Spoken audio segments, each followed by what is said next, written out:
Cumprimento a todos com a paz do Senhor. Quem está feliz com Jesus hoje? Então encontra uma pessoa bem bonita do seu lado e dê um sorriso para ela.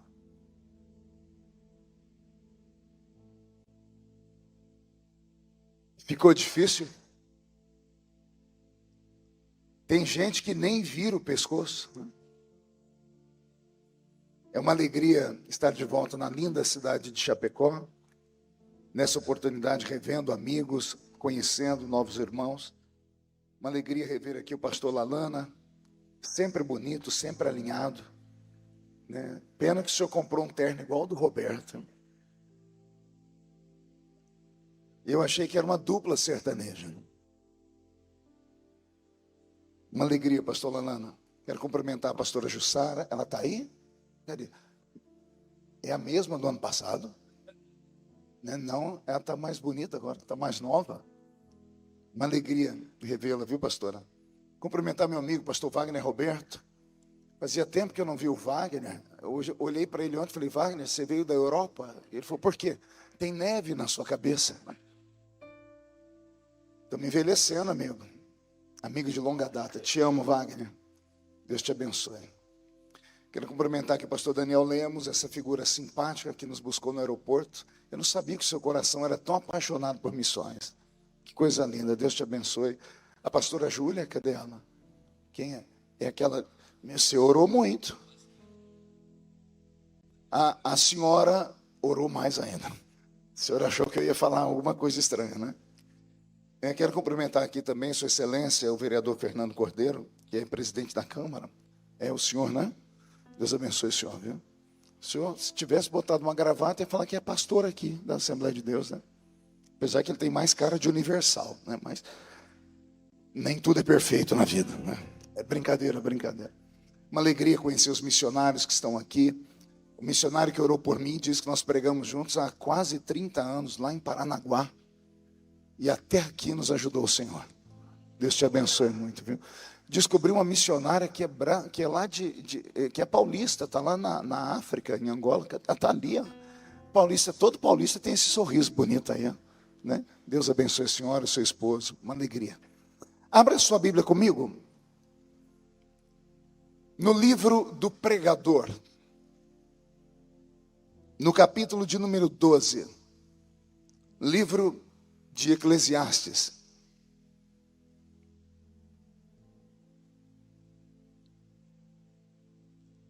Livro de Eclesiastes, ou do Eclesiastes, capítulo de número 12.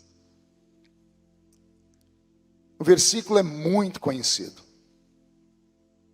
Quem encontrou, diga amém. Quem não encontrou, peça socorro. Socorre a criatura aí. Não desista, está na Bíblia. Você vai encontrar. Quando eu estou dando aula de teologia, eu sempre ensino aos alunos: quando você tiver dúvida onde está um livro, não perca tempo. Vá na primeira página da sua Bíblia e pegue o índice e veja a página. Tem o nome do livro e a página. Você vai encontrar rapidão. Eclesiastes 12, verso 1. Lembra-te do teu Criador nos dias da tua mocidade, antes que venham os maus dias e cheguem os anos dos quais venhas a dizer: não tenho neles contentamento. Versículo de número 7. E o pó volte à terra, como era, e o espírito volte a Deus que o deu. Vaidade de vaidade, diz o pregador. Tudo é vaidade. Amém? Feche a Bíblia, coloque no banco, na cadeira, e pegue na mão da pessoa mais perfumada do seu lado. Eu tentei bonito, não deu certo. Perfumado deve ter alguém aí.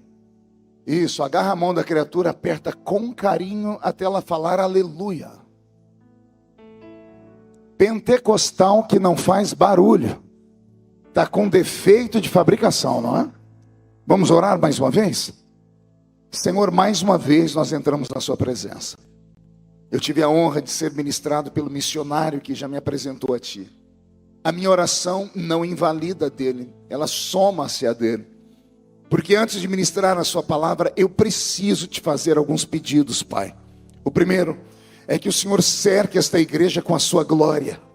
E que num raio de 5 quilômetros, onde houver um demônio alojado, eu dou a esses demônios segundos para sumirem de Chapecó.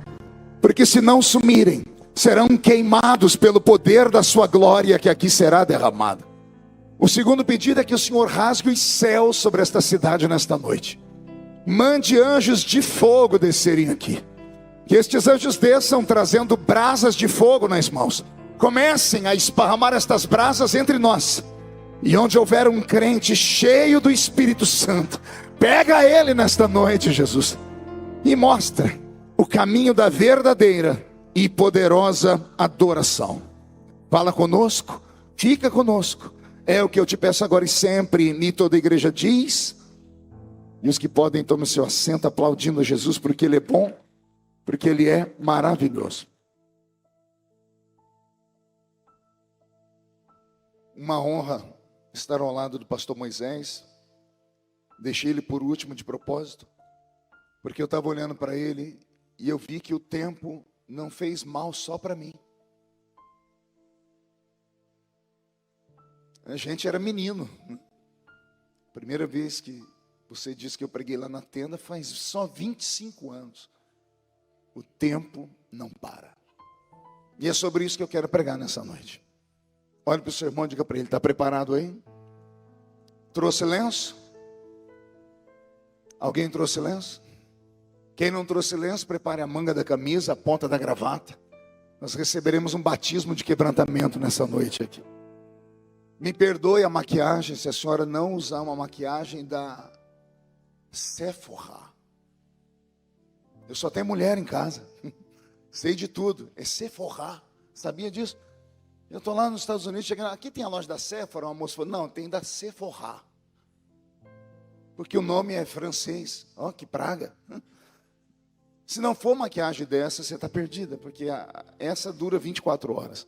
Então eu já peço perdão, porque hoje o Senhor quer falar algo muito profundo ao nosso coração aqui. Amém, igreja? Posso ouvir mais um grito de glória a Deus daquele tamanho? Me acompanha aqui o meu escudeiro, pastor Roberto, que já louvou o Senhor. Roberto era ministro de louvor lá nos Estados Unidos, trabalhava com o pastor Benny Hinn. E aí veio para o Brasil trabalhar com o pastor Benny Ruim. Então, escutei lá atrás, é verdade. Dê um cascudo na cabeça da criatura aí, por favor. A gente fala na intenção dos irmãos falar, não, né? Aí tem gente que diz, é verdade, Senhor. Isso é ruim. Glória a Deus. Roberto, mude a música para mim. O texto deve ter assustado algumas pessoas, porque é um congresso missionário. E um congresso missionário, geralmente se espera uma mensagem missionária. E o pregador, que foi convidado para pregar, é um pregador de barulho, é um pentecostal, daqueles de pregar aquelas mensagens que arranca tatu da toca e sabiá do toco.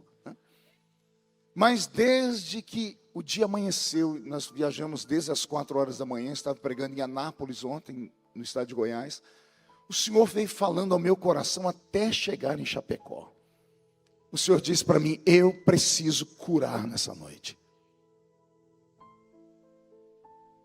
Então se prepare, porque Deus vai fazer algo extraordinário. Se você não gostar, reclame com Ele, tá bom? Posso ouvir mais um grito daquele tamanho que só essa igreja sabe dar? O texto que eu li, geralmente usado em congressos de jovens, em cultos de mocidade, foi lá que eu aprendi esse versículo. Cultos de mocidade em Assembleia de Deus. Culto de mocidade lá no interior de São Paulo é culto de Pedro, Tiago e João. Só vai os 3 para a igreja. Parece que é o dia que o pai e a mãe se livram do filho. E ele fala, vai para a igreja, mas ele não acompanha. E aí vai lá, meia dúzia de maluquinhos, que tem vontade de pregar, de cantar. Todos ficamos naquela ansiedade de termos uma oportunidade para cantar, para dar um testemunho. Me lembro o primeiro culto que eu fui pregar, meu Deus. Eu preparei tanta coisa. Eu fiquei na frente de um espelho, segurando uma escova de cabelo, e eu pregava para mim mesmo, e eu chorava. Falei, hoje eu estou feito. Quando cheguei na frente do povo, eu não sabia o que falar. Tinha preparado uma pregação de 3 horas, deu 2 minutos e comecei a escutar assim na igreja. Cri, cri, cri, cri. Os grilinhos, silêncio. Desci humilhado dali. Mas foi a porta que Deus abriu. E dali em diante eu tomei gosto por estar no púlpito pregando para a igreja.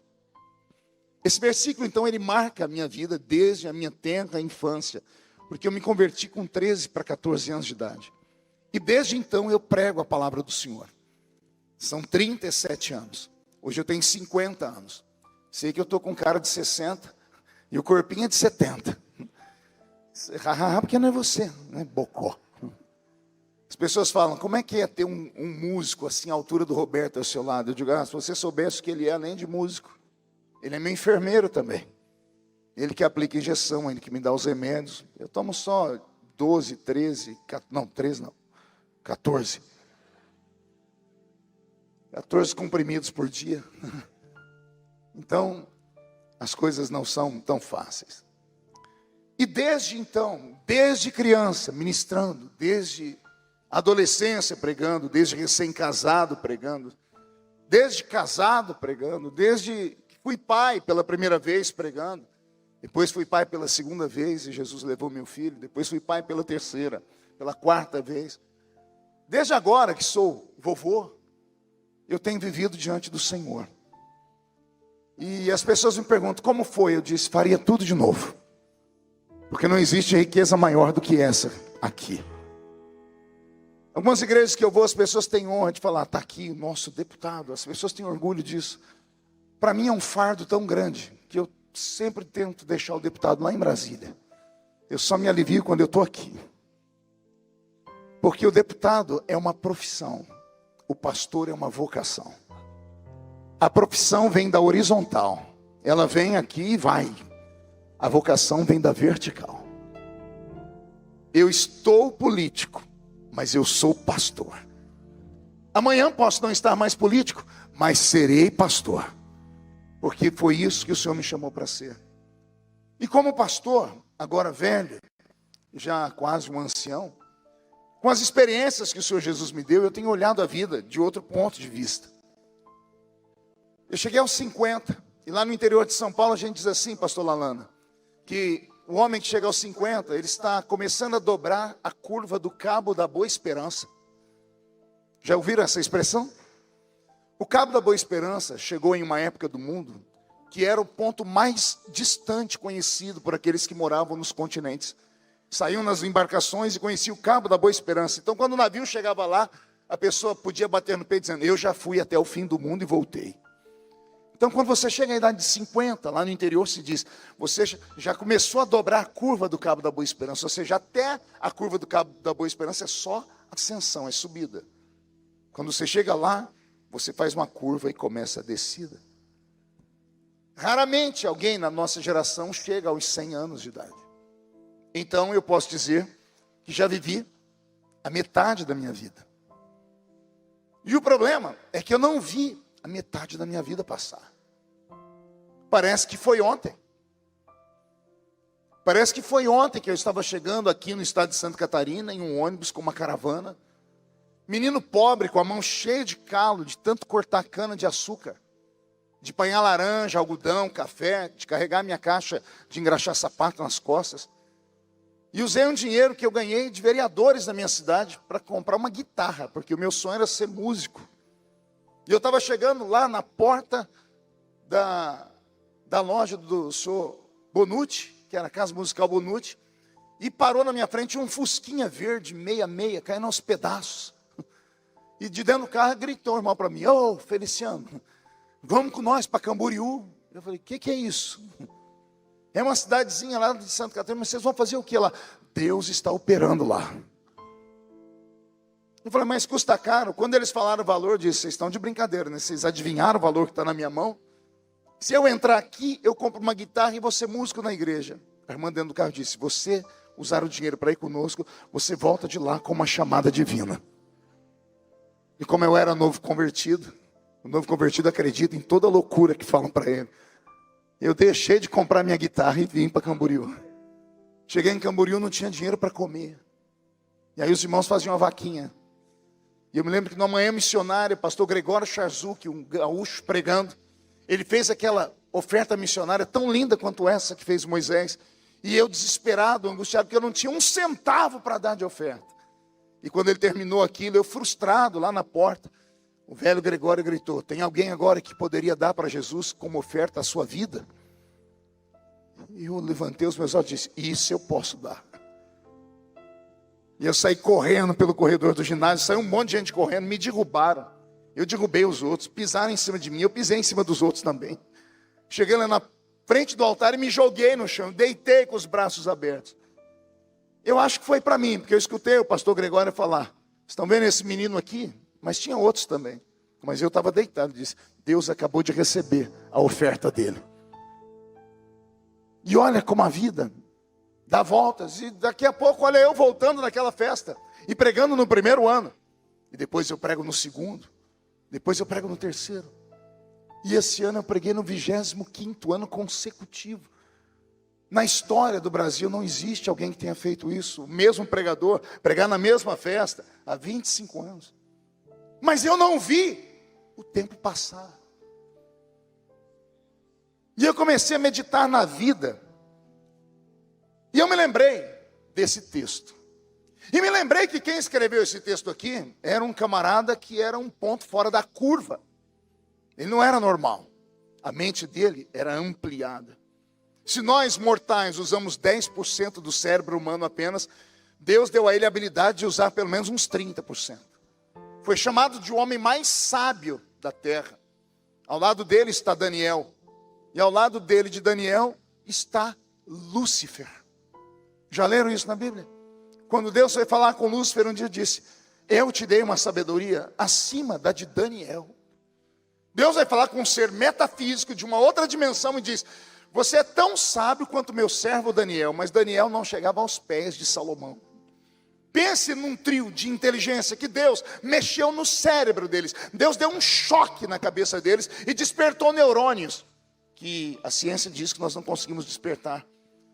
A ciência diz que o homem vai evoluir daqui 500, 600, 1000 anos. Aí nós vamos deixar de usar só 10% do cérebro e vamos usar 15, 20. E depois mais uns 5, 6 mil anos, mais uns 30. Até o homem se tornar algo fora do normal. Mais ou menos como aquele filme Lucy. Já viu? Um filme de ficção que tem. Tomaram um remédio, foi ampliando a mente da moça. Aquilo lá. Ficção, é o desejo do homem. Despertar todo o conhecimento que ele tem. A inteligência, a capacidade mental que ele tem. O homem que escreveu este livro aqui para nós, não escreveu só esse. Ele deixou para nós, dentro da Bíblia Sagrada, 3 pérolas literárias. Ele escreveu para nós o livro de Cantares, ou Cântico dos Cânticos. Ele escreveu para nós o livro de Provérbios. E ele escreveu para nós o livro de Eclesiastes. Vamos ver se a classe aprendeu. Quais foram os 3 livros que ele escreveu? Primeiro, segundo, terceiro. Uma salva de palmas para a classe. Parabéns.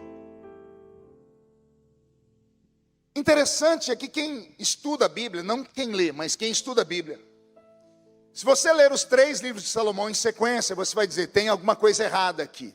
Pergunte por quê. Só falo se todo mundo perguntar. Porque não parece que é o mesmo escritor. Porque o escritor, ele tem uma impressão dele, ele tem um jeito próprio de escrever. Quem aqui já leu livros de Augusto Cury? Pode ter lido 10. Todos os livros, você sabe que é o Augusto que está escrevendo, porque ele tem uma impressão dele. Quem já leu livros de Dan Brown, de Agatha Christie, de J.R. Tolkien, ou qualquer outro escritor, você vai ver que o escritor tem uma impressão digital dele. Eu amo livros, eu li mais de 5 mil livros na minha vida. Eu sou apaixonado por leitura. E o leitor, quando eu começo a ouvir alguma frase, eu sei quem é que escreveu. Por causa que o escritor tem uma habilidade. Mas esse Salomão aqui, como eu disse, ele não era normal. Ele escreve 3 livros e parece que são 3 escritores. Não parece que é o mesmo homem. E quando eu comecei a perceber que havia uma diferença muito grande, uma diferença gritante entre o primeiro, o segundo e o terceiro livro dele, eu comecei a tentar entender o porquê disso. E descobri. O primeiro livro dele, ele escreveu quando ele era adolescente. O segundo livro dele, ele escreveu quando ele era um homem de meia idade, que Freud vai dizer que é aquela idade do lobo, quando o homem passou dos INTA, está chegando nos ENTA. Estão entendendo aí, né? O homem passa dos INTA e chega nos ENTA.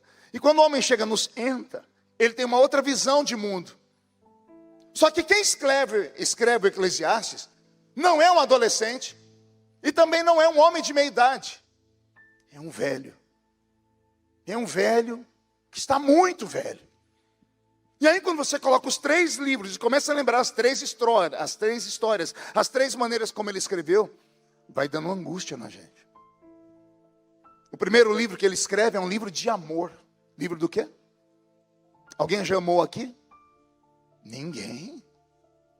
Nossa, vamos pregar uma obra missionária para paixão. Vou perguntar de novo, alguém já amou aqui na vida alguma vez? Alguém já fez loucuras por amor? Que tipo? Você fez aquele tipo de loucura cega que você mandou um carro na porta da casa da pessoa, com aquele homem com o microfone na mão, fazendo você pagar o maior mico da história. Judite, o Antônio mandou te dizer que ele te ama. Já viram isso? Quem faz uma porcaria dessa? Senão alguém está louco. É, porque a paixão cega. A pessoa fica fora do normal, ela fica esquisita. Ela fala até que tem borboletas no estômago. Não é? É a paixão. O homem que escreve o livro de Cantares é um jovem rei. Um rei que assume um trono solteiro. E esse rei solteiro que assume o trono, ele assume o trono de Israel debaixo de um milagre. Qual milagre? Ele era o último filho de Davi. E ele jamais poderia ser o rei de Israel. Só que ele é filho de um adultério. E Davi sabe que quando ele morrer, vão matar ele e a mãe dele. Vão riscar da história de Davi a parte obscura, a parte ruim. Todo mundo só quer que fique como exemplo para nós, para a terra, as coisas boas que nós fizemos. É isso que as pessoas tentam lembrar. As pessoas querem que a família quer que se lembrem de Davi, matando Golias, trazendo a arca de volta, vencendo, cantando, dançando, escrevendo salmos. Ninguém quer que saibam que Davi adulterou, que Davi mandou matar o marido da mulher. Ninguém quer. Mas tem uma prova, e a prova anda pelo palácio. É um menino de 8 anos. E a mãe do menino, a amante de Davi, está lá dentro do palácio. E todo mundo olha para ela e ninguém toca nela porque o rei ama. Mas o rei está doente e vai morrer. E o rei sabe que quando ele fechar os olhos, quem assumir o trono vai matar o menino e vai matar a mãe. E aí Davi, na cama, no leito de dor, faz os filhos passar perto dele e ora por todos eles. Mas quando o menino de 8 anos chega perto dele, Davi diz, me dê a sua mão. A Bíblia diz que Davi pegou a mão de Salomão e colocou debaixo da coxa dele. E Davi travou a mão do menino entre a coxa e o colchão da cama. E disse, promete para mim que você vai ser fiel ao Deus do seu pai. Um menino de 8 anos, prometo. Promete a mim que você vai dar para Deus um presente que eu não pude dar. Que presente, pai? Eu quis dar para Deus uma casa, mas ele não aceitou. Por que não aceitou, pai? Porque na minha mão só tem sangue de inocentes. E eu não quero mais sangue de inocentes. Eu não quero o seu sangue na minha mão. Eu não quero o sangue da sua mão na minha mão. Ele ora com o menino e Davi gasta seu último cartucho falando com Deus. E não é que ele tocou Deus. Não é que o adúltero, o assassino tocou Deus. Não é que o homem sujo, que todo mundo tinha vergonha dele, tocou Deus. A Bíblia diz que Deus abriu o céu, olhou para o menino Salomão e o amou. Vou falar de novo. A Bíblia diz, e Deus olhou para o menino e o amou. Não conta para ninguém. O irmãozinho de Salomão, Deus matou. Nasceu. Davi jejuou 7 dias. Cada vez que Davi jejuava pela saúde, o menino adoecia mais. O menino morreu depois de 7 dias de jejum. Davi que começa essa história de campanha de 7 dias de oração. Ele que inventa isso. Só que não funcionou com ele. Morreu o menino. Saiu do ventre podre de Batseba, o ventre adúltero, que nunca deixou de ser adúltero. Como pode uma fonte jorrar água doce e amarga ao mesmo tempo? Se o menino nasceu primeiro, era rejeitado, o segundo tinha que ser também. Mas olha como Deus é lindo. E Ele não mede todos pela mesma régua. Com cada um Deus tem um mistério. Aquele Deus matou, esse Deus amou.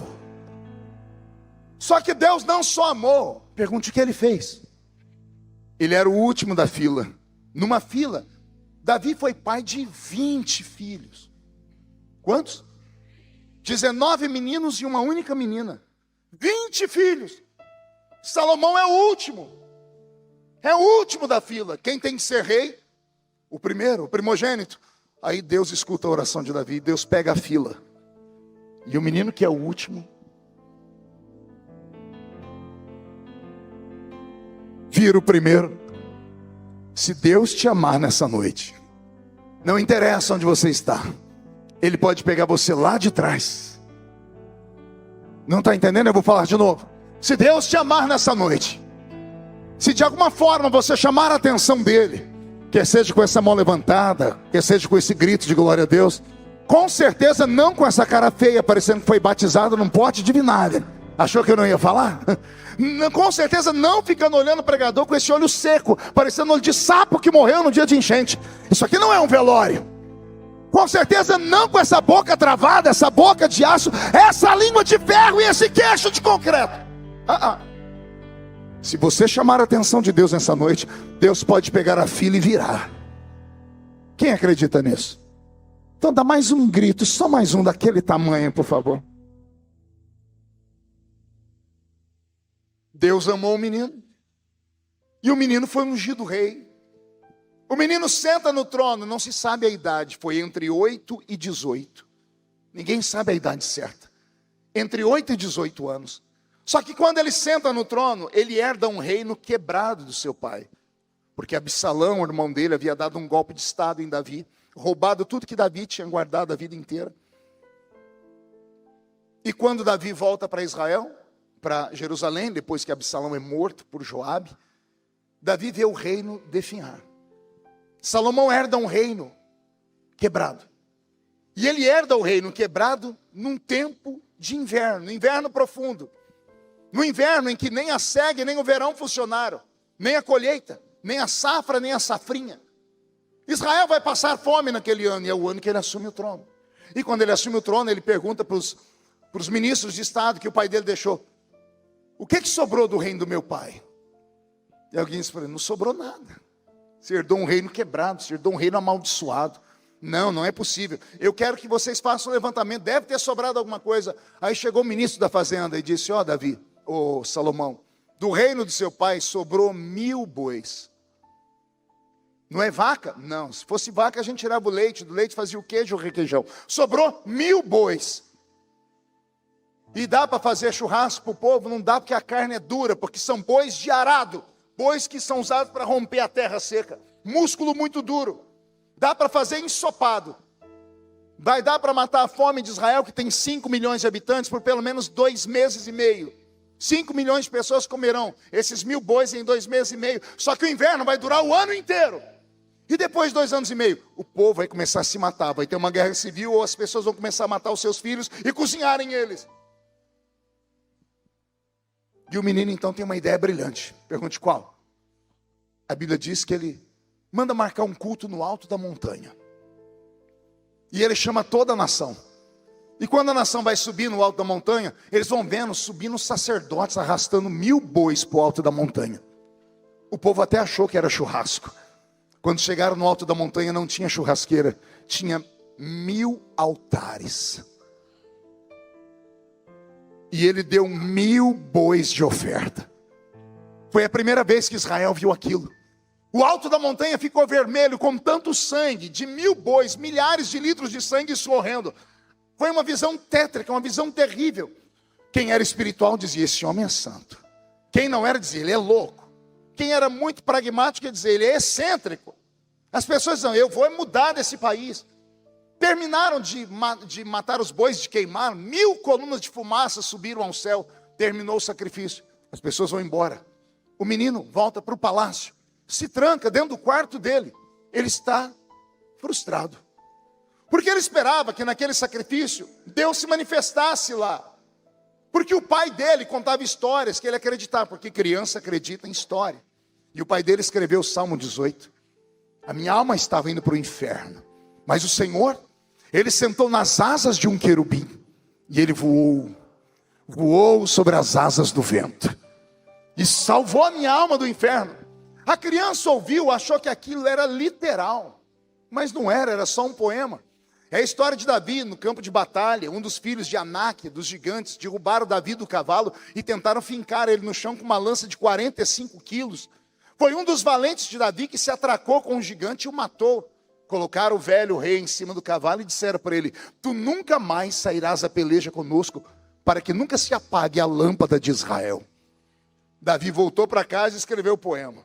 Ele esqueceu do cara que matou o gigante. Ele esqueceu que era um homem de carne e osso, disse: a minha alma estava no inferno. E foi o Senhor que sentou nas asas de um querubim e voou nas asas do vento, e tirou a minha alma do inferno. Olha o que o poeta faz. O poeta olha para a lua e faz uma música para ela. Ele olha para a nuvem e faz uma música para ela. Então o menino que assumiu o trono acreditava em coisas lúdicas, porque ele cresceu ouvindo histórias lúdicas. O que ele pensou? Eu dou 1000 sacrifícios para o meu Deus, o Deus do meu pai vai descer nas nuvens e vai socorrer a nação. Só que Deus não desceu. Ele se trancou no quarto. Mas Deus é tão lindo, que a Bíblia diz: e naquela mesma noite, antes da meia-noite, Deus entrou no quarto de Salomão e disse para ele: pede o que você quiser, porque eu vou te dar. Pede! Pede! É forte, né? Aí olha o que o menino vai pedir: eu só quero sabedoria. Para quê? Para entrar diante do seu povo e sair diante do seu povo. A Bíblia diz que Deus disse assim para ele: podendo me pedir riquezas, podendo me pedir longevidade de dias, podendo me pedir a cabeça dos seus inimigos, você me pede sabedoria? Então eu te dou sabedoria. Mas eu também te dou riquezas, eu também te dou longevidade de dias, e eu entrego os inimigos nas suas mãos. Não haverá outro reino como o seu na terra. Nunca houve e também não haverá. E nesse dia Deus fez um pacto com Salomão. Deus ungiu o cérebro dele.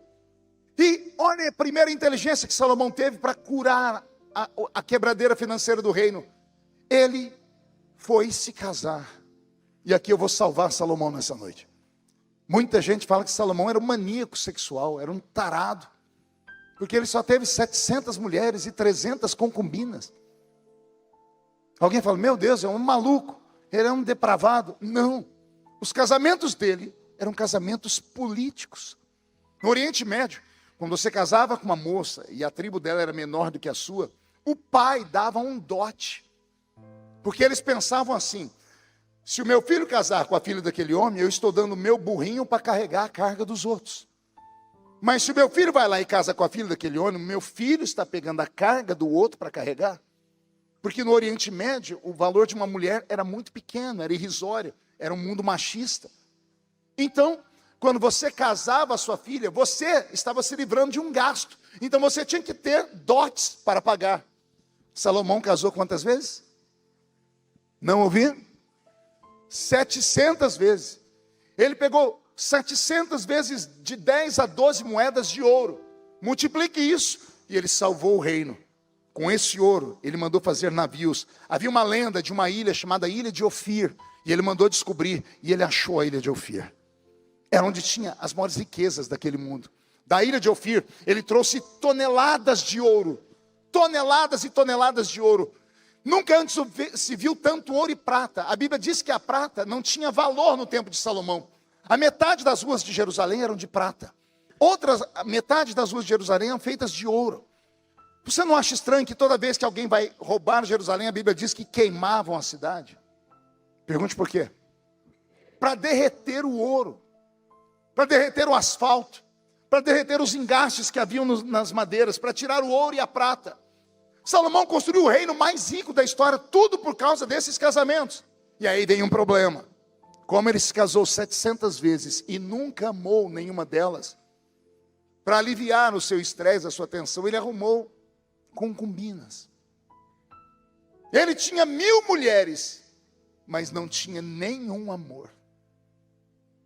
E por isso tinha uma vida daquela forma.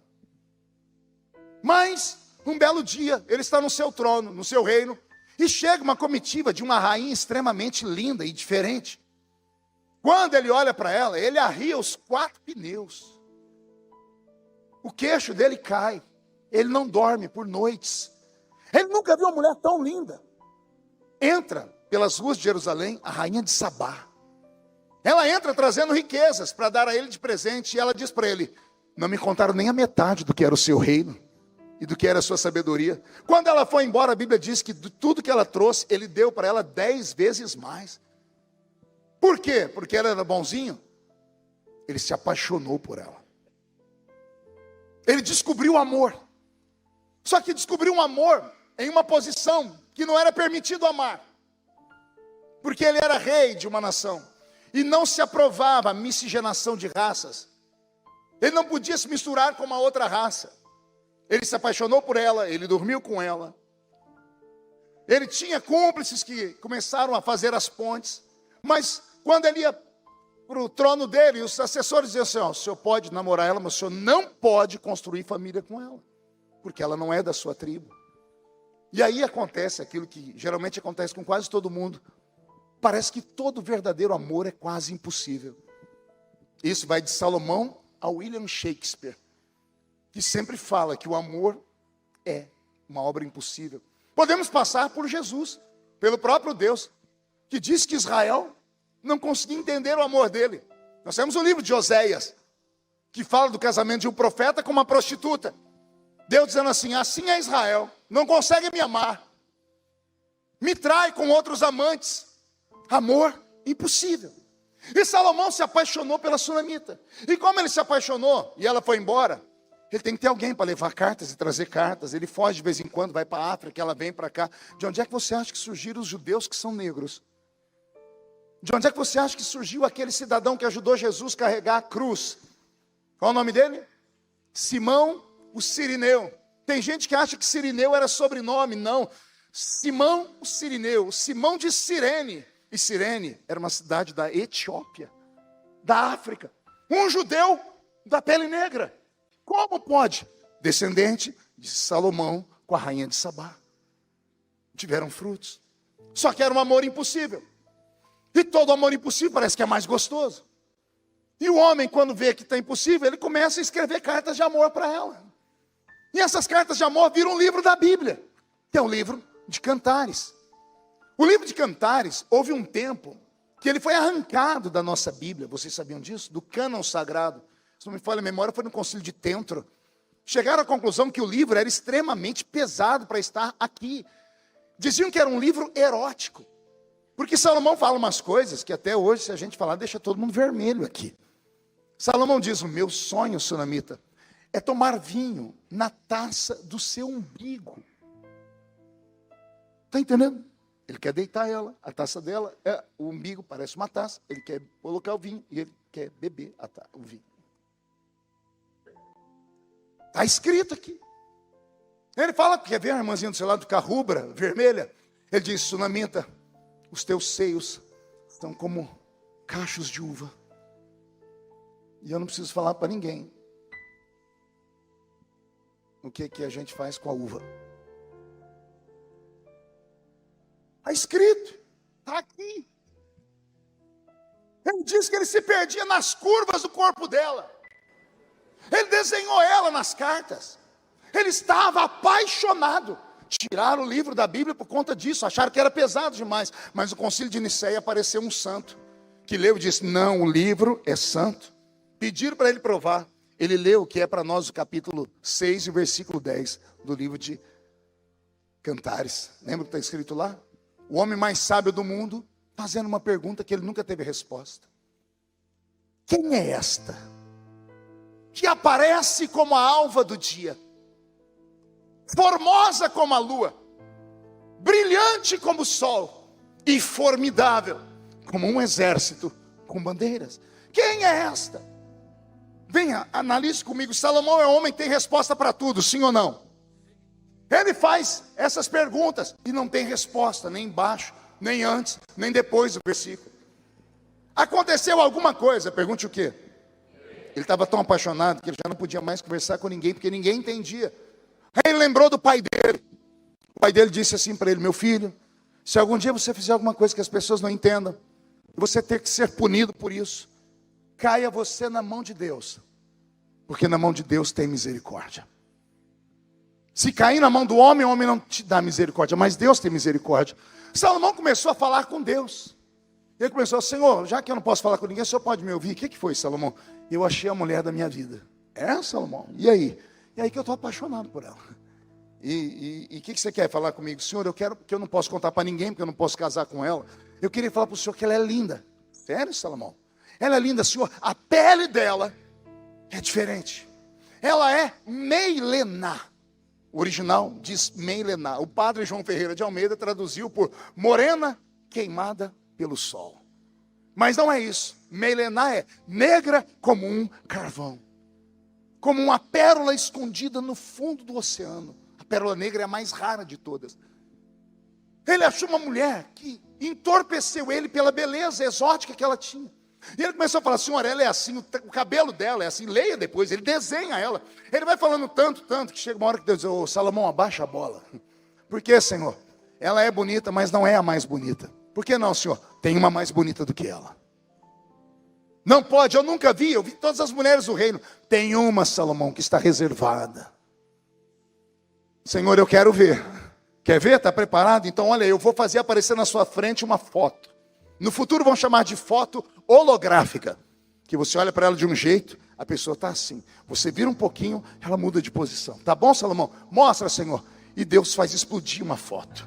E quando Salomão olha, ele diz, quem é esta? Que aparece como a alva do dia. Aí Deus não responde, aí Deus vira a foto. Aí Salomão diz, não é mais como a alva do dia, é formosa como a lua.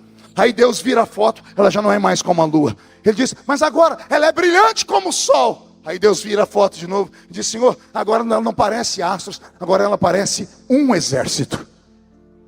Com bandeiras no plural. Quem é esta? Deus olhou para ele e disse, é a mais bela de todas. Salomão morreu sem saber quem era ela.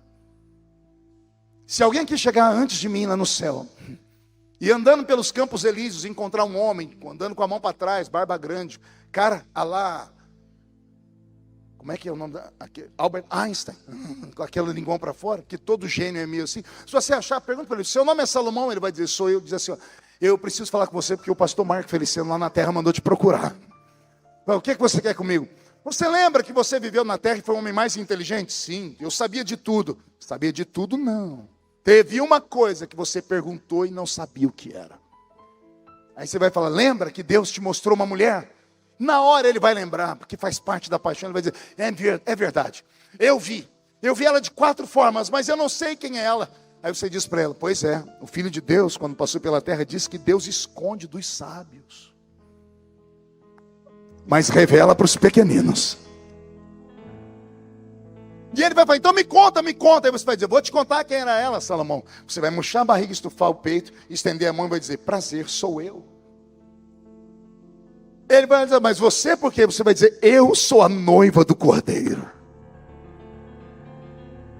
Eu sou a igreja santa, lavada e remida no sangue de Jesus.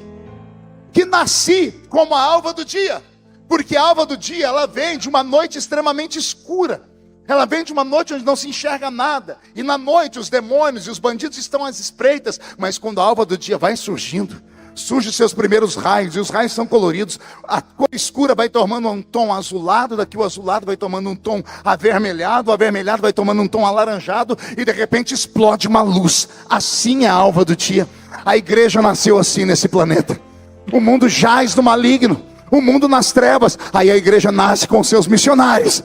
E os seus missionários começam a expulsar a escuridão. E começam a trazer primeiro a realeza. Porque a igreja é real. A cor azul é usada na roupa dos príncipes. Depois ela toma um tom avermelhado. Porque ela é obrigada a derramar o seu sangue na terra. Porque cada gota de sangue de missionários que caíram no solo desse mundo se tornou uma semente. E fez brotar esta multidão de homens e mulheres que estão aqui me ouvindo pregar nessa noite. E tantos outros que vão me ouvir pelas páginas da internet.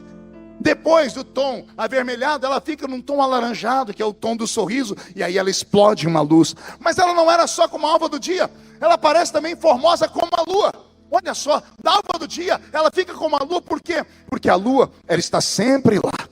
Às vezes ela está cheia, Às vezes ela está minguante para um quarto, às vezes ela está no outro quarto crescente, às vezes ela aparece pela metade, às vezes ela nem aparece, porque do nada aparece um eclipse, ela vai sumindo, e em dias de tempestade ela desaparece, mas quando tudo passa, olha a velha lua lá parada, ela é como a lua, ela tem fases, tem dia que ela brilha, tem dia que ela está triste, tem dia que ela cresce, tem dia que ela diminui, tem dia que ela não brilha, tem dia que alguém diz, fechamos a igreja. Aí o diabo tem que ouvir o eco da voz de Jesus dizendo, esta é a minha igreja, e as portas do inferno não prevalecerão contra ela, não podem. Ela é brilhante como o sol, ela não é um sol, porque o sol é um só. É o sol da justiça que está brilhando para todos nós aqui. Mas ela recebe o reflexo do sol. Mas ele termina dizendo uma coisa que não tem nada a ver com astro.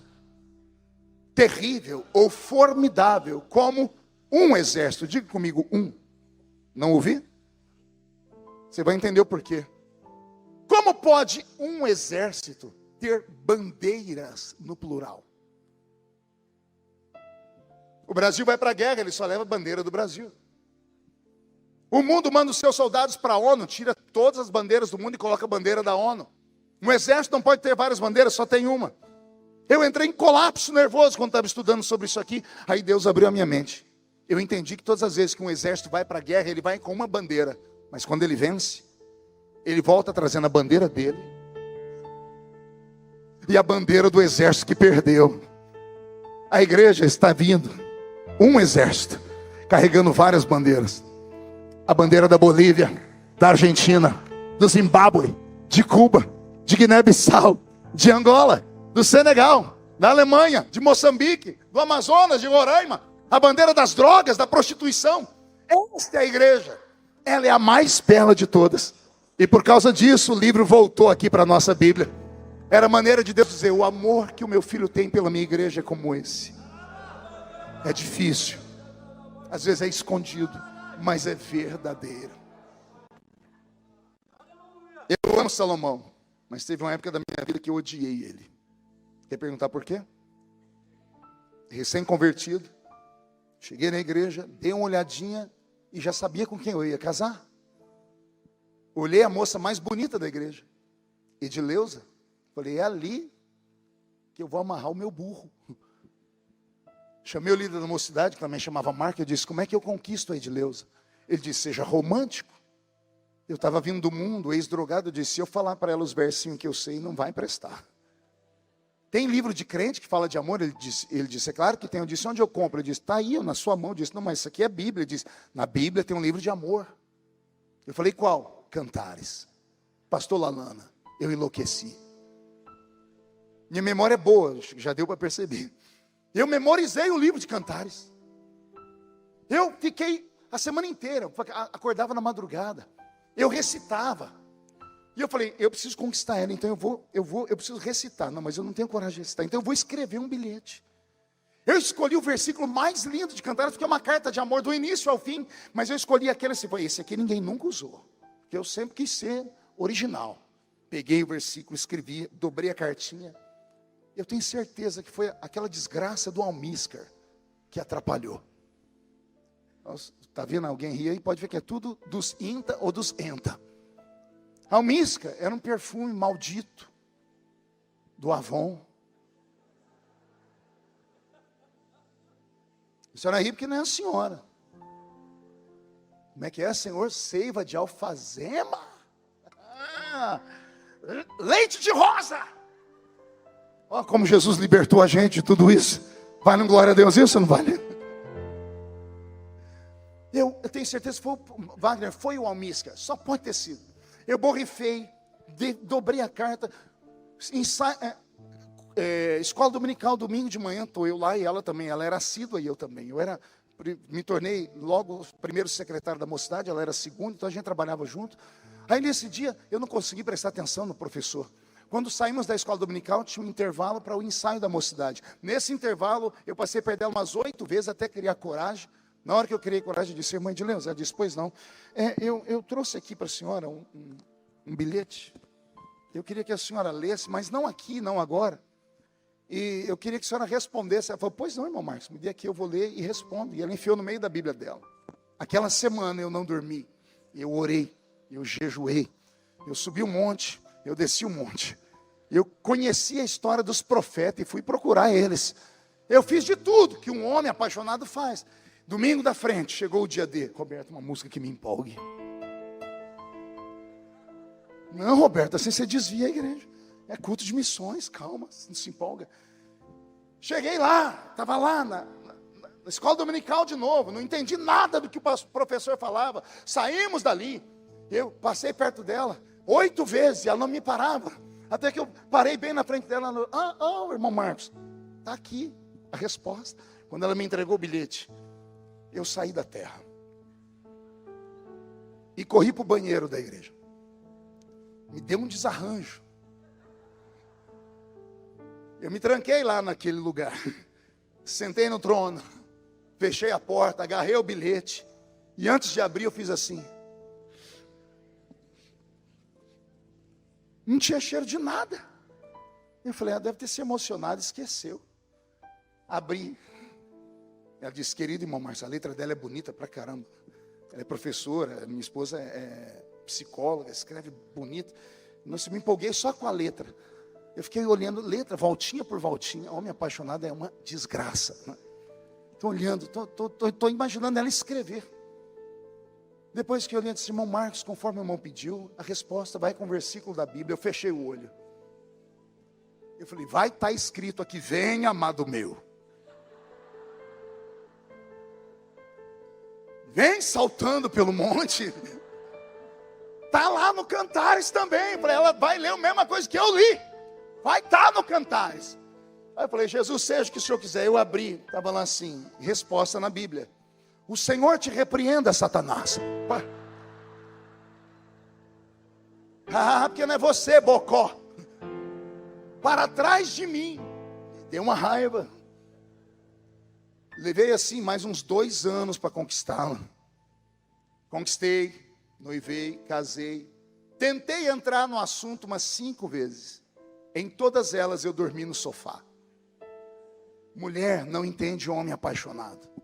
Não entende essas loucuras que a gente faz de mandar o carro com um homem com o microfone na mão. De passar vergonha na classe de aula, a gente mandar alguém lá entregar um buquê na frente do professor. É coisa de gente doida. Mas me casei com ela. E está todo mundo querendo saber o que eu escrevi para ela, né? Vocês também não vão entender, porque vocês não são românticos. Só gente do Sudeste que é romântico. Eu escrevi para ela assim, Edileuza, tu és mais bela do que as éguas de Faraó.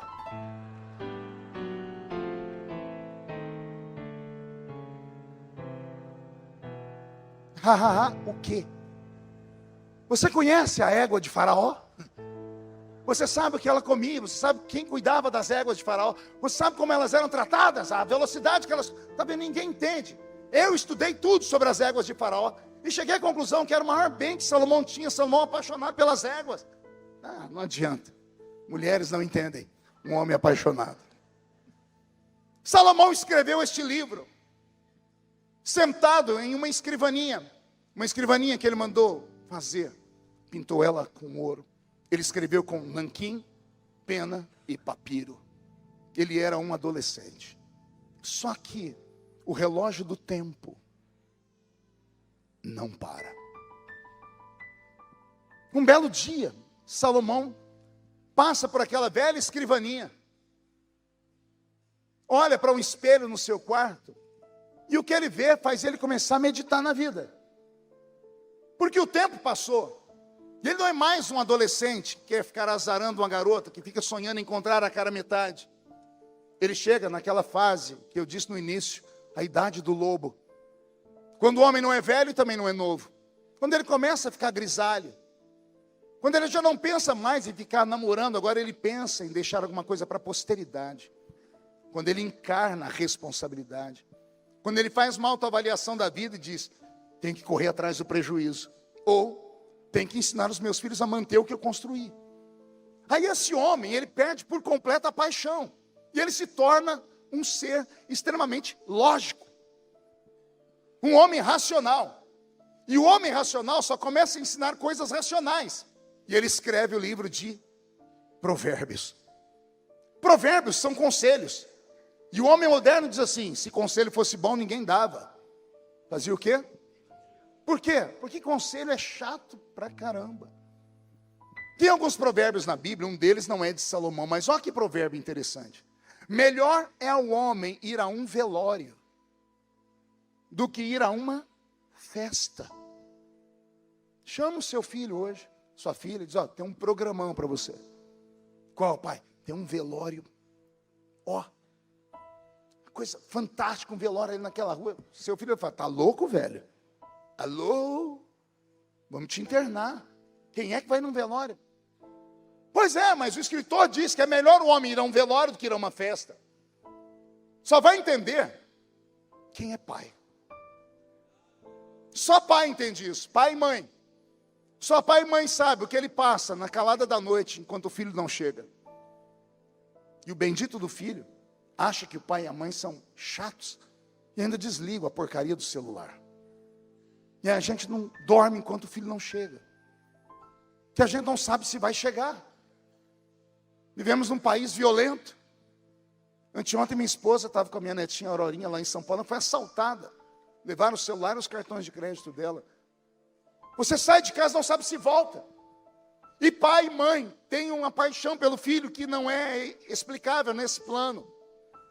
Aí o pai e a mãe se tornam chatos, porque quando o filho e a filha chegam, a gente começa a cobrar, a gente começa a falar, e os filhos chegam até a dizer: nossa, o que eu estou fazendo nessa casa? Que vontade de sumir daqui. E a gente fala para ele: não faz, não faz, não faz. Filho, você está pegando demais no meu pé. Não é pegar demais no pé, é porque nós tivemos a sua idade. E você nunca teve a nossa. Nós mais velhos temos que ter esse entendimento, temos que ter paciência com eles, porque nós já fomos como eles. Já erramos tanto quanto eles. Mas os mais novos têm que também entender que nós temos um pouquinho de experiência. E às vezes é melhor ver você chorar agora do que ver você chorar lá na frente. Não é isso que o velho Salomão escreveu em Provérbios? Não esconda da criança a varinha. Não foi ele que escreveu isso? Teu filho não chora agora, mas você chorará no futuro.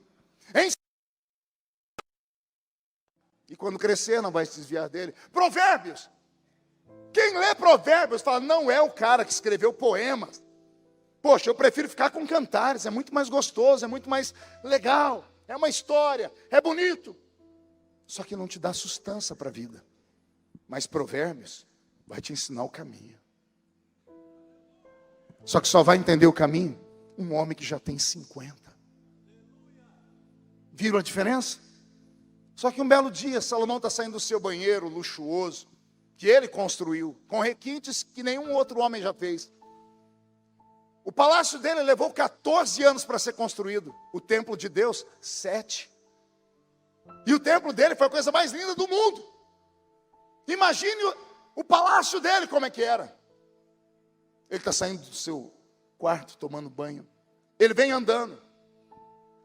Vai na frente do espelho, eu imagino cheio de mormaço por causa da água quente. Ele limpa o espelho. E quando ele olha para o espelho, ele toma um susto. Quer perguntar por quê? Minha música, Beto. Porque quando ele olha para o espelho, ele procurou lá naquele espelho aquele garotão bonito, apaixonado, que tinha força física para dormir com 1000 mulheres, que se apaixonou por uma rainha, que teve aventuras, que escreveu assim: tudo que os meus olhos viram, eu nunca neguei. E ele procurou aquele rapaz bonito. Imagina, Davi era louro, arruivado, olhos brilhantes, olhos claros.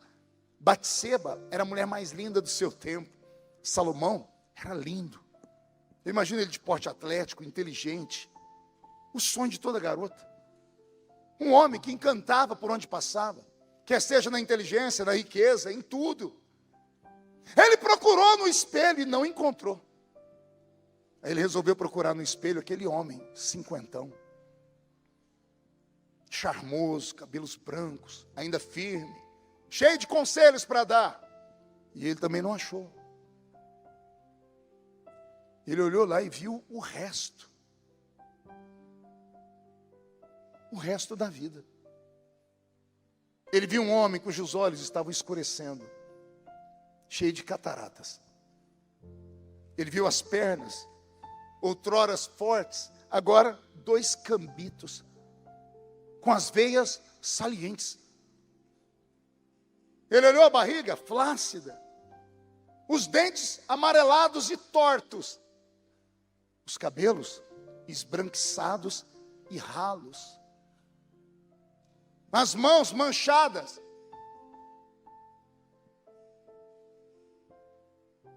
Ele percebeu que estava chegando no fim. Ele percebeu que esta vida é uma viagem, pessoal. Uma viagem muito curta. Que ali na frente tem um porto escrito, parada final.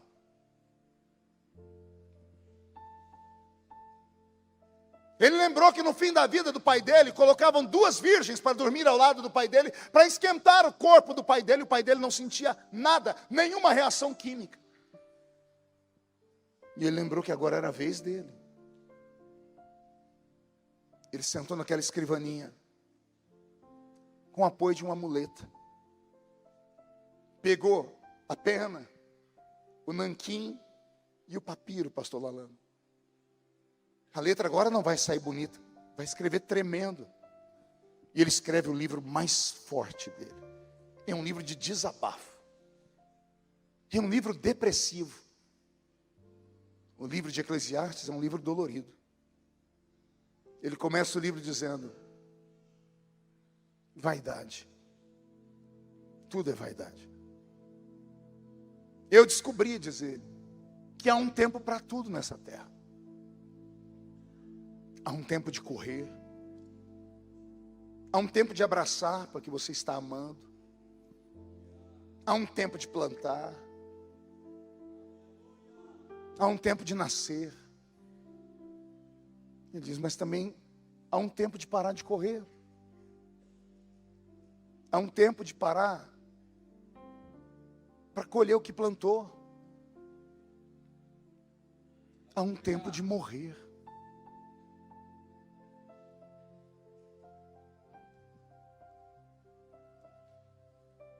Há uns 3 meses atrás, eu fui visitar minha velha mãe, Dona Lúcia.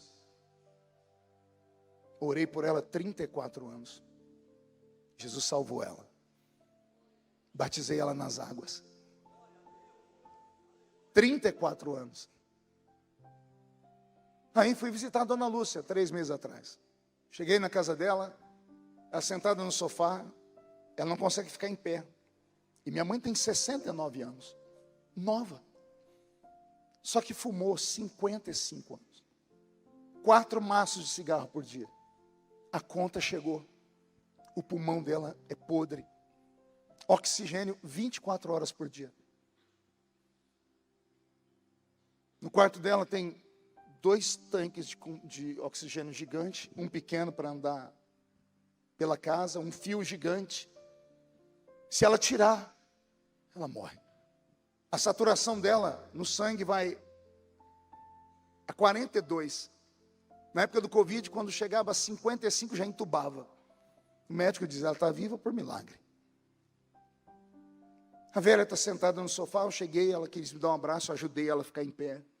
Abracei a velhinha. Abracei ela, porque ela está baixinha. Quando eu botei a mão na cintura dela, eu senti uma saliência, pastor Lalana Wagner. Foi aí, dona Lúcia, o que é isso aqui? Está com a roupa embolada? Eu disse, não, meu filho, é a minha fralda. Quando a minha mãe disse que tinha fralda, o meu mundo desabou. Veio na minha memória aquela mulher que me colocava no colo e me levava para a creche 5 quilômetros no braço. Mulher sofrida a vida toda, só sofreu a dona Lúcia. E agora, usando fralda. Eu brinquei com ela, para ela não ver que eu estava triste. Saí de casa logo, virei a esquina. Parei minha caminhonete debaixo de uma árvore. Eu chorei. Chorei muito. Porque eu não vi o tempo passar. O relógio do tempo não passa. Não para. Ninguém fica para semente. A vida é muito curta. É muito curto para você ter mágoa de alguém. É muito curta para você viver de mal das pessoas. Não vale a pena. Conserta hoje à noite isso. Liga para o velho. Ah, mas não tem mais nem menos. Pai e mãe é um só. Pode ser cachaceiro, pode ser bebum, pode ser um pai abusivo, pode ser uma mãe abusiva, mas são pai e mãe. O único mandamento na Bíblia que tem uma promessa é esse: honra teu pai e tua mãe. E a Bíblia não diz honra teu pai e tua mãe se eles forem bons. Honra teu pai e tua mãe se eles te respeitarem. Não é isso que a Bíblia diz. A Bíblia diz: honra teu pai e tua mãe, para que tudo te vá bem, para que você viva mais tempo na terra. A vida é curta. A última vez que eu conversei com meu pai biológico, ele mandou me chamar, que a gente não conversava, eu tive pouco contato com ele. Eu não tenho o nome dele no documento, ele não me assumiu. Eu era o patinho feio. Eu era o fruto de um adultério.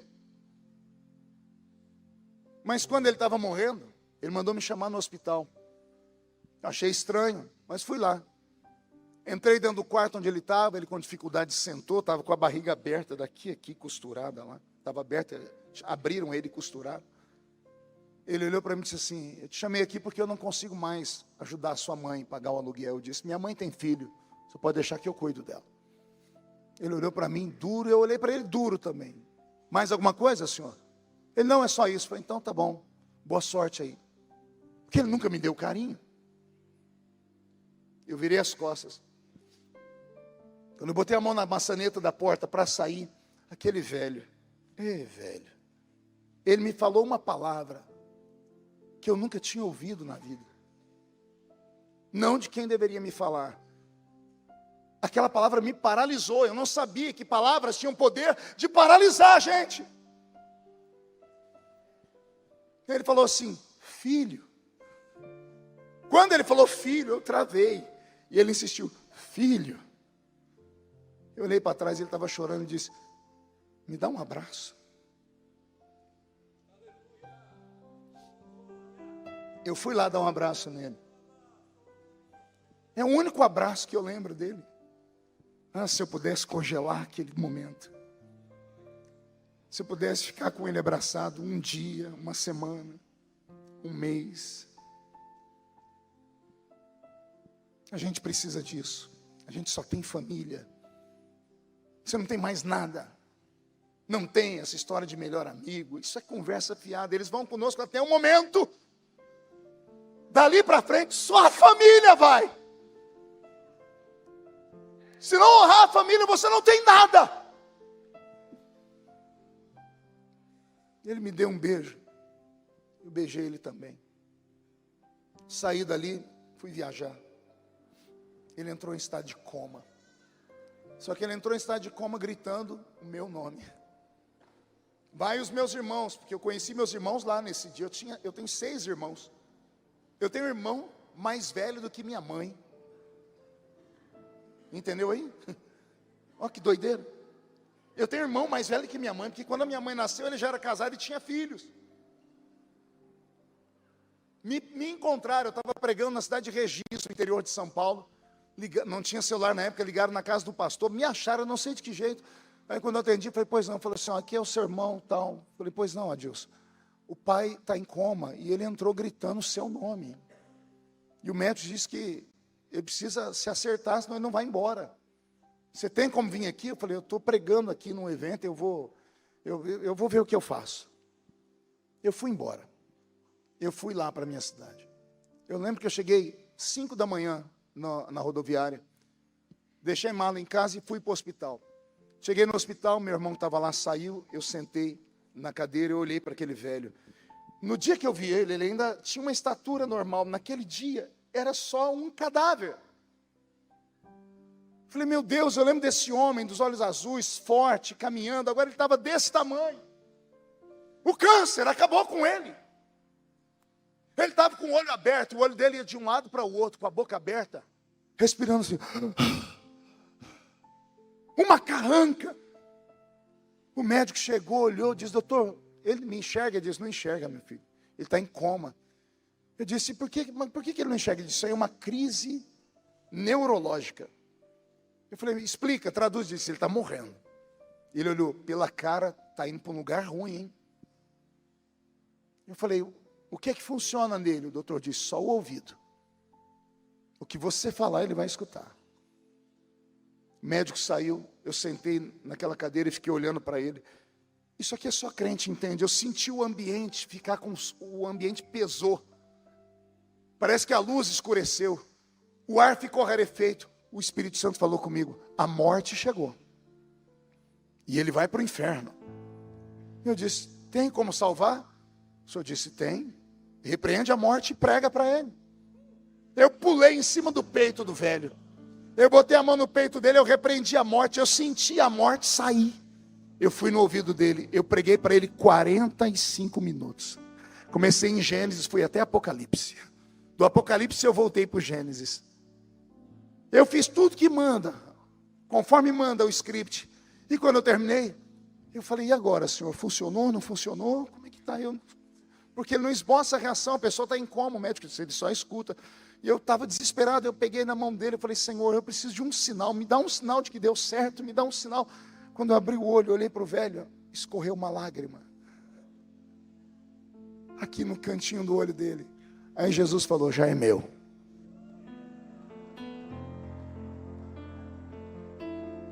Crê no Senhor Jesus e será salvo tu e a tua casa.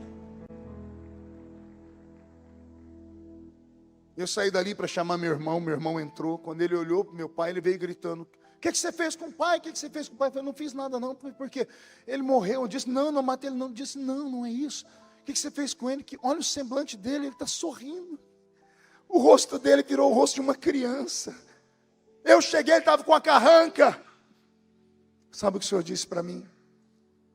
Ele ouviu sua voz. Ele entendeu que você perdoou ele. Perdoa. Perdoa. Eu vou repetir: perdoa. Tem gente aqui que tem